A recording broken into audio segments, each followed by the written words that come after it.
Hey, it's Raymond from Garland Drake International. We're here at the Tech Center. We're going to do a couple different extensions. Wen is wearing the clip-ins, and then Brandi from the Shot of Love. We're going to do the individuals on her. Join us for the rest of the show.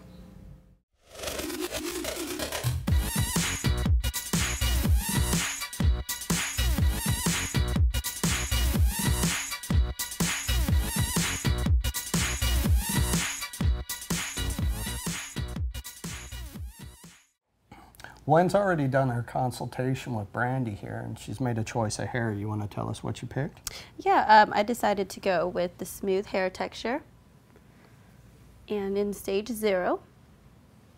And this is next. This is the darkest brown. And as for the blonde, I decided to go with the palest blonde. And this originally was on a weft, which I tinted to more ash blonde, and then sent it to Garland Drake to get it tipped. All right, so we can tip it, re-tip it. You can color the hair, highlight, low light. And then you went over all the questions here. There weren't any major concerns. Nope, no major concerns. Okay. I think the only concern Brandi had was one of her girlfriends had had hair extensions before, and you know, ended up having hot spots and irritation on her scalp. Okay, so we'll watch out for the placement and make sure that we do small groupings. So. Right. All right, well, let's get to work.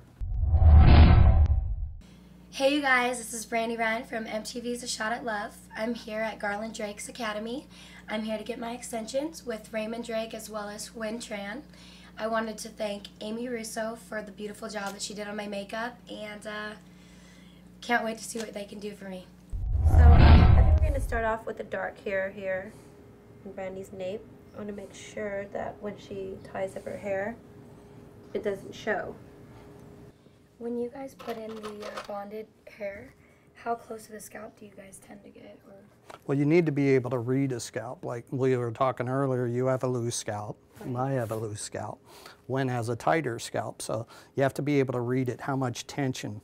So when you see when I grab the hair here, we're actually reading the scalp, how far that it pulls out. So you don't want to have too much tension. Besides hurting, you get an itchy feeling. Okay. You're cutting off circulation to that follicle, which actually can have that hair pull out. I know that a couple people asked me by getting the bonds, which I wouldn't know because I usually get the glued in or the sewn in. How damaging is this for your hair? Is it? It shouldn't be damaging at all. Like I said before, if it is damaging, then I would switch to a different technique, or it wouldn't be for you. I wouldn't keep you as a client. Or it's something that I'm not maintaining too. Or I haven't educated you. If I didn't take the time to explain all these things to you, then that's on me. Right. And you know, a lot of times people want to keep secrets or styling tips and everything else. It's better that I put it all out there on the table. You'll know what to do, and that way you look good every day, not just when you come to me and pay for it. And walk outside. Right. Yeah, so it's lack of education. Okay. She's looking for where she needs to go, and she's also doing a bricklaying fashion. So what that is one here, and then one in the middle. One here, and one in the middle. Okay. So we fill in the gaps. And how long do these usually last? I have clients who come in anywhere from 4 to 8 weeks. Okay. So normally, depending on how fast your hair grows. And what type of method and how close I came to the scalp, because some people don't get used to it. So, and I know a lot of people actually that want to get their hair done. What is the price range for getting your hair done? I've got clients from $150 to $4,000. Just depending on what kind of look they want? It all depends on the length of hair, the color, the application. Right, the time-wise. Now, a clip-in, you can come in here in 30 minutes, be walking out the door with hair in. Right. I mean, it took us about 5 minutes to put Wen's hair in. Really? When we were doing her makeup. I'd put the hair in. I would expect her hair to be at least an hour and a half. Yeah, and there should be a lot of education that's already being taught to you with the hair additions, because to have the actual education and the application that it takes to do it properly is going to take practice. It takes a lot of know-how, dexterity, and it's not for everybody. Hair extensions aren't for every person, nor does every hairstylist do hair extensions. Right. It takes a natural ability and patience. And you can see how this is already coming together right through here. If we need to go back, she can come in here and add anything independent as we go. So what we're doing is the outside perimeter, and then we'll come back and fill in later. Normally I start from the bottom and work up, so we'll have the hair here and you can flip it down and you don't have to repetitively keep grabbing the new extension hair and pulling this up. But you can see how well it blends, the color goes. You can highlight and low light with this too by doing extensions or fun colors like Wen has. You don't want to commit yet, Right. so try it with an extension before you do it with your own hair. Can you do both at the same time? Well, The bond and the sure. clip-ins? Sure, you can use the clip-ins. As a matter of fact, you girls are going out tonight, so if you wanted some more fun color, or you want to have some purple, red, bubble gum, we can, and you can clip it in and have both. There's no damage to the bonds? if you No, clip as them in. long as you're not going to swim tonight, or Right, shower, or right. sleep, right. Okay. And The- of course, I'm not going to shower my hair tonight or wash it Yeah, because of the fact that I have to wait 24 hours. It's preferable, Okay. correct.